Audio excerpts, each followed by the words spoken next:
মুভির টিজার বা ট্রেলার যেরকমই হোক, হিন্দি, তামিল, কানাডা, মালায়ালাম, তেলুগু, সব রকম মুভির টিজার, ট্রেলার, অ্যানাউন্সমেন্ট সবকিছু রিভিউ এই চ্যানেলে আমি দিব বাংলায়। মানে আমার বক্তব্য কিরকম মুভির টিজার, ট্রেলার বানানো হয়েছে এবং কিরকম ইমপ্রেসিভ লাগছে। তো চলো আজকে এই ভিডিওটা শুরু করা যাক। হ্যাঁ, আরেকটা কথা, সবাইকে শুভ শিবরাত্রি। আর মন চাইলে এই ভিডিওর কমেন্টে হর হর মহাদেব তোমরা বলতে পারো। তো চলো আজকের এই ভিডিওটি শুরু করা যাক। আজকের এই ভিডিওতে আমরা কথা বলবো, তিনি তেলুগু, তামিল ইন্ডাস্ট্রি থেকে বিলং করেন। আর তিনি শুধু অ্যাক্টরই নন, তিনি একজন মুভি প্রডিউসারও। আজকে আমরা কথা বলবো নানির অ্যাকশন মুভি, যেটাতে দেখা যাচ্ছে তিনি পুলিশ ক্যারেক্টার রোল প্লে করবেন। আর এটা হতে চলেছে অ্যাকশন মুভি। এই মুভির অ্যানাউন্সমেন্ট করা হয়েছিল 5 মাস আগে, যার বর্তমান ভিউজ হচ্ছে 15 মিলিয়ন।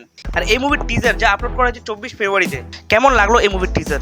প্রথম কথা, এখানে নানিকে অ্যাকশন রূপে দেখা যাবে। আর এই মুভিতে এক একটা ডায়লগ ডেলিভারি যা শুনে আপনার মুভি দেখার সময় এনার্জি চলে আসবে। আর এক একটা অ্যাকশন সিকোয়েন্স যেভাবে দেখানো হয়েছে, জাস্ট গুজবাম্পস। আর যদি বলি এই টিজারটা কিরকম লাগলো, একটাই কথা বলবো, নাইস।